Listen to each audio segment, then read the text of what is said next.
Olá, que bom estarmos juntos mais uma vez. Espero que esteja tudo bem com você. Certamente você já ouviu falar do temido e misterioso Triângulo das Bermudas.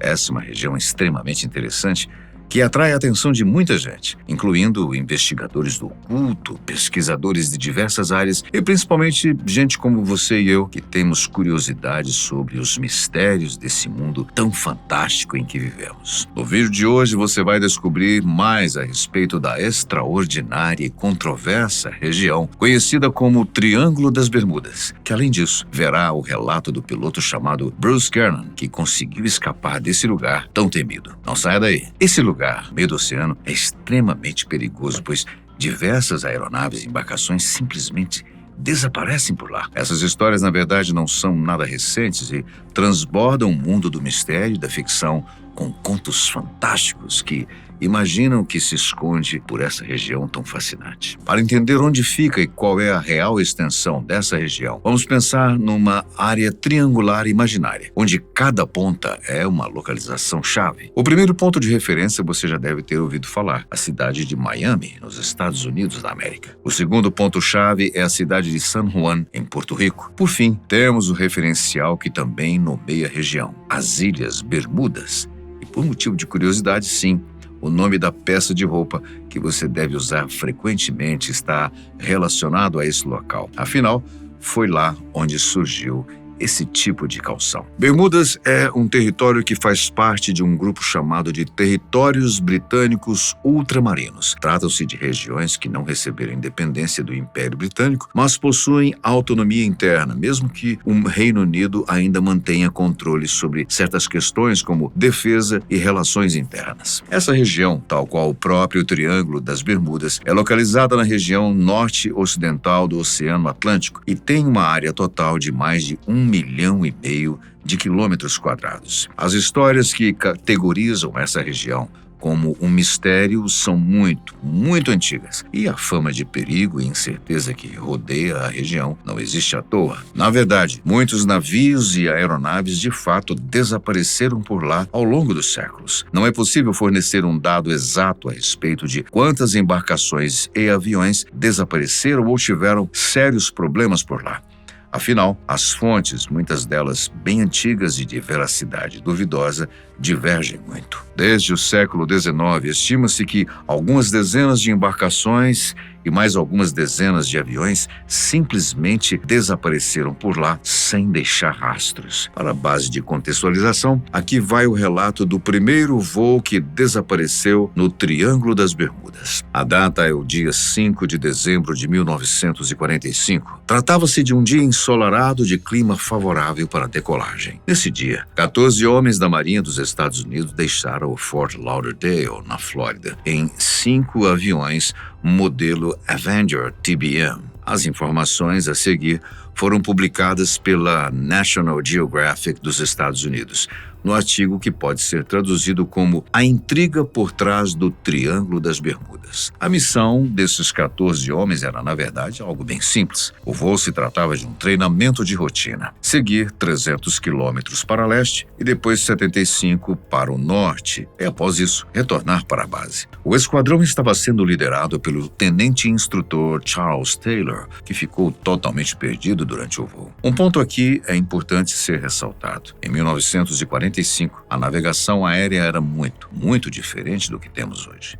Pilotos que estavam sobrevoando o oceano precisavam combinar diversas informações complexas para conseguirem se localizar. Primeiramente, precisavam confiar totalmente em suas bússolas e calcular exatamente a quanto tempo estavam voando numa determinada direção e também a qual velocidade estavam voando. Essa dúvida não era uma tarefa fácil. E se não bastasse o desafio, as bússolas do avião de Charles Taylor estavam apresentando defeito. Ainda era possível estabelecer comunicação com a base no Fort Lauderdale, que tentava ineficazmente orientar a equipe. Taylor, aparentemente, bolou um plano. Quando o nível de combustível do primeiro avião caísse para menos de 10 galões, esse e todas as outras aeronaves deveriam descer para o mar, provavelmente para evitar algum acidente enquanto esperavam socorro. A partir desse ponto, a base Fort Lauderdale nunca mais conseguiu contato com aqueles homens e eles nunca mais foram vistos novamente. Aparentemente, eles desapareceram no mar sem deixar rastros. No livro O Triângulo das Bermudas, publicado em 74 pelo escritor norte-americano Charles Berlitz, é relatado que a Marinha norte-americana se prontificou a enviar um navio de resgate para tentar encontrar a tripulação do que veio a ser conhecido posteriormente como o Voo 19. O avião enviado foi o modelo Martin Mariner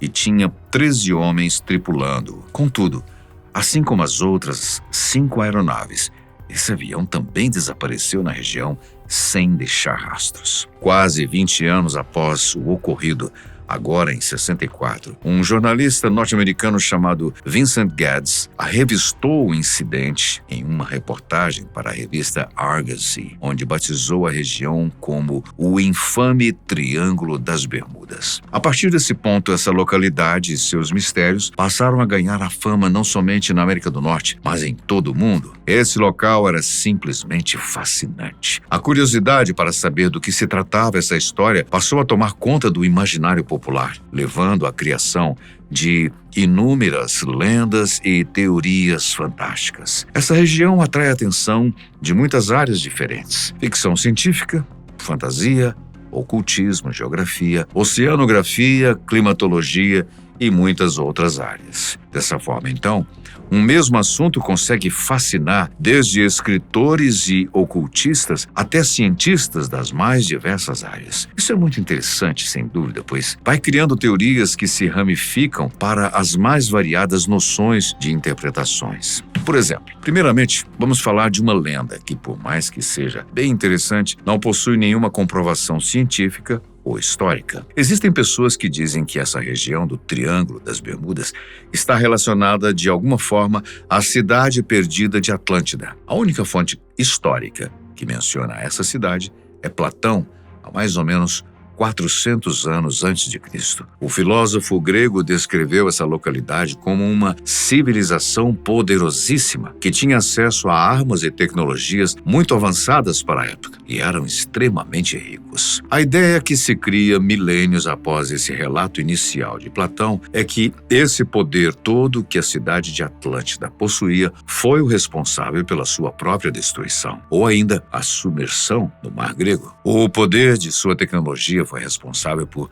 afundar toda a ilha no oceano, e algumas pessoas relacionam isso aos desaparecimentos na América do Norte, mesmo essas duas localidades estando muito, mas muito distantes uma da outra. Às vezes, a cidade foi parar ali, vai saber. Outra teoria extremamente fomentada é a presença de monstros marinhos gigantescos que capturam os navios e aviões, arrastando-os para o profundo oceano de formas brutais. O nome mais comum dado a esse tipo de criatura é o Kraken. Ao contrário do que o senso comum parece pregar, esse animal não tem origem na mitologia grega, e sim na cultura nórdica. A descrição desse animal pode estar ligada até mesmo à sua mitologia. Esse nome está relacionado a alguns idiomas e pode ter alguns significados sinistros, como algo maligno ou a ideia de algo, algum animal retorcido. Ao longo da história, diversos marinheiros e piratas relacionaram essas lendas sinistras ao avistamento de lulas gigantes e colossais, animais que realmente existem. As lulas colossais, por exemplo, são os maiores animais invertebrados do planeta, podendo chegar até 15 metros de comprimento. O avistamento de um ser desse em alto mar,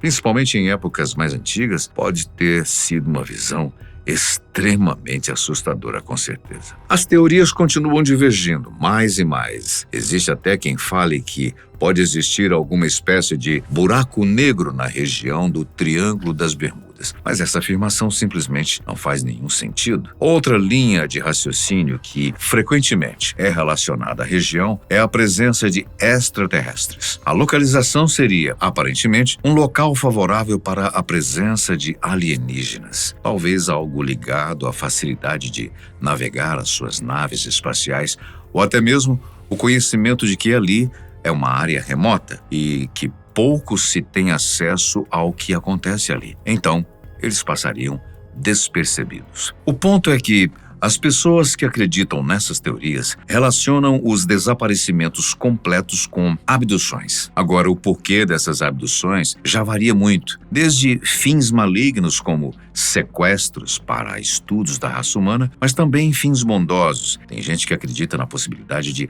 abduções alienígenas serem, na verdade, resgates altruístas dos extraterrestres, que pretendem nos salvar de alguma catástrofe iminente. Enfim, a lista de teorias vai ficando cada vez maior e mais curiosa. A veracidade e probabilidade, no entanto, tende a diminuir bastante. Agora que você tem uma boa base para entender a mística e a importância cultural dessa região, vamos para um relato de um sobrevivente, um piloto que escapou com vida de uma das regiões mais misteriosas do planeta. O nome desse homem é Bruce Gernon. E essa história ocorreu no dia 4 de dezembro de 1970. Nesse dia, Bruce estava voando num Beechcraft Bonanza e levava 2 passageiros, seu pai e seu parceiro de negócios. O voo decolou da ilha de Andrews, nas Bahamas, e seguiu para o noroeste em direção à costa da Flórida. Se você observar bem um mapa agora, vai rapidamente notar que Bruce e seus passageiros certamente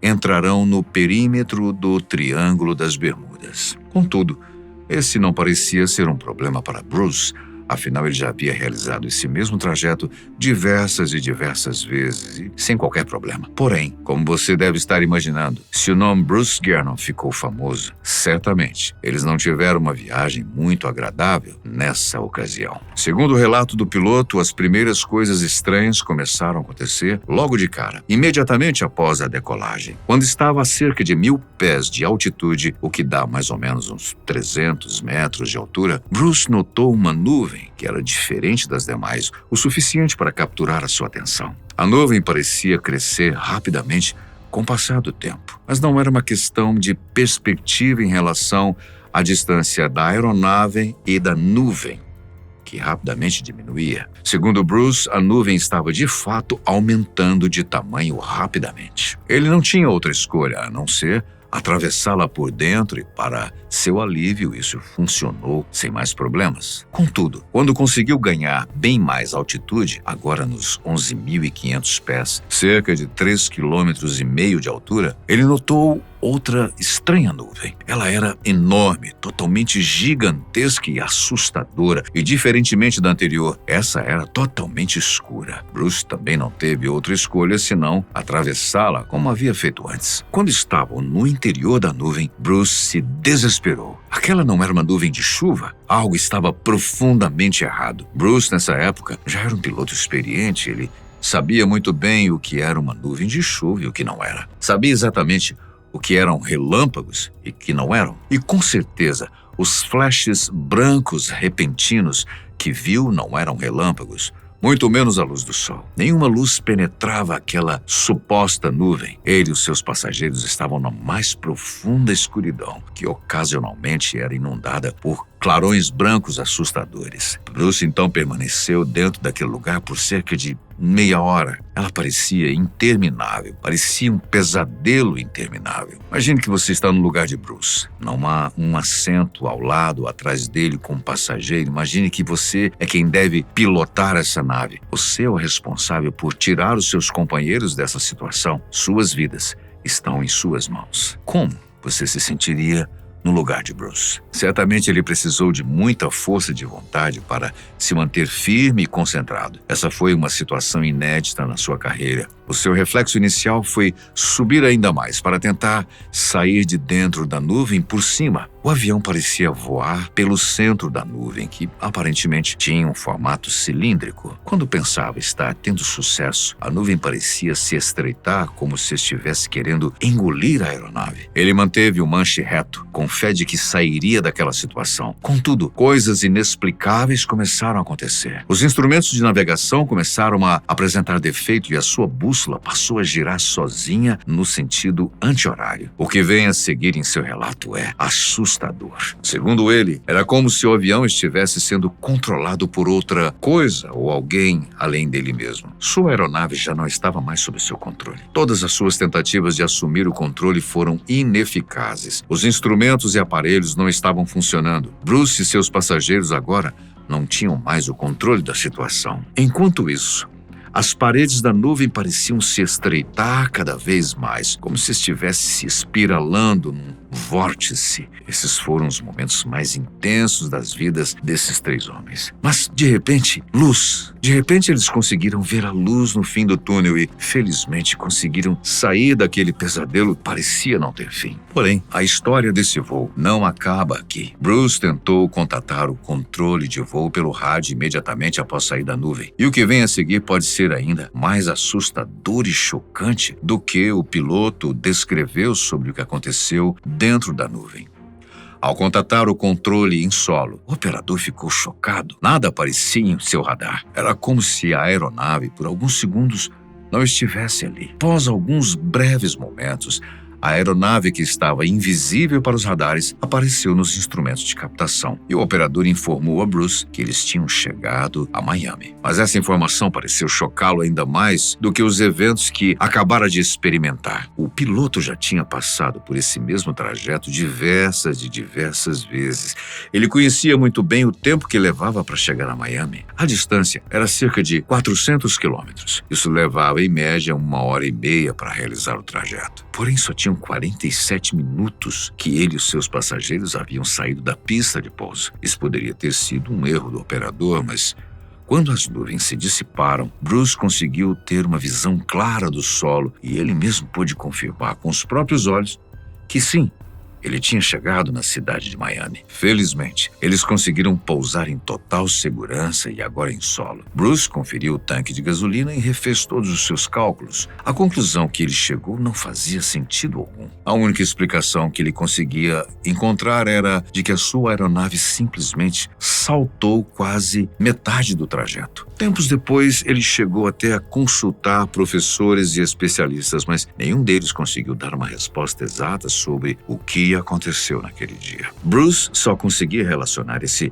suposto salto com a nuvem pela qual ele passou. O piloto nomeou a nuvem como névoa elétrica e, posteriormente, com a popularização da sua história, muito por conta do livro que escreveu, diversas teorias diferentes surgiram. Algumas pessoas teorizam a partir do seu relato que a energia escura, um conceito hipotético que descreve uma energia que age como uma pressão negativa impulsionando a expansão do universo, foi responsável por esse salto no tempo. Essa energia aparentemente poderia ter curvado o espaço-tempo como um buraco negro, formando esse túnel estranho. Então, essa teoria indica que Bruce acidentalmente entrou nesse buraco negro com seu avião e, por sorte, conseguiu sair dessa distorção espaço-tempo. Foi assim que ele entrou no espaço aéreo de Miami tão rapidamente. Contudo, é importantíssimo entender que essa teoria tem pouquíssima credibilidade científica. Afinal, o próprio conceito de energia escura é algo fundamentalmente teórico. As explicações sobre esse fato passam a variar enormemente, mas alguns pontos possuem mais base científica. Existe algo que pode ter explicado os problemas elétricos da aeronave de Bruce. Registros de arquivo mostram que 84 manchas solares foram registradas naquele dia, bem como um enorme vento solar movendo-se a quase 700 quilômetros por segundo. Esse fenômeno pode ser relacionado com o mau funcionamento dos equipamentos do seu avião e até mesmo podem fundamentar o conceito de névoa elétrica, teorizado pelo próprio piloto. Ainda sobre essa nuvem misteriosa, pode ter se tratado de apenas uma nuvem de tempestade mesmo, ou até 2 massas de ar que se colidiram justamente onde estavam. Mesmo com essas explicações que possuem pouco crédito científico, ainda hoje nada consegue explicar o que aconteceu durante aquele trajeto. Era impossível para um avião do modelo que foi utilizado por ele e seus companheiros chegar a Miami tão rapidamente. Algo ainda precisa ser explicado nessa história. O Triângulo das Bermudas coleciona histórias fascinantes e curiosas como essa, e por mais que exista toda uma aura fantástica em torno dessa região, existem explicações científicas bem embasadas que podem solucionar alguns dos mistérios. Primeiramente, muitos dos acidentes e desaparecimentos podem ter sido causados por erros dos pilotos e das equipes dos veículos. Erros de cálculo e falhas de equipamento podem ser explicações, principalmente quando analisamos as condições da região. Tufões, furacões e grandes tempestades que causam ondas de centenas de metros podem facilmente ser a causa de acidentes dos grandes navios do mar e aeronaves do céu. Outras explicações recentes para os desastres na região são os buracos azuis e também explosões de metano. Buraco azul é um termo utilizado para nomear gigantescas grutas muito antigas localizadas no fundo dos oceanos. Essas grutas são basicamente cavernas verticais e costumam gerar correntes extremamente poderosas que são capazes de lançar navios enormes à deriva. Por fim, talvez uma das hipóteses que vem ganhando mais força: as explosões de metano. Crateras parecidas com os buracos azuis podem conter quantidades inacreditáveis de gás metano. O calor das águas tropicais da região e também o calor dos próprios navios pode causar explosões enormes por ali, criando correntes intensas ou até mesmo destruindo os navios por completo. Existem muitas teorias científicas e especulações fantásticas, mas mesmo assim, esse e diversos outros mistérios sobre o Triângulo das Bermudas não podem ser explicados. Qual é a sua opinião sobre o caso de Bruce? O que explicaria todos esses desaparecimentos? Nós gostaríamos de saber a sua opinião. Agradecemos muitíssimo a sua companhia, sempre tão especial. A gente se vê no próximo vídeo.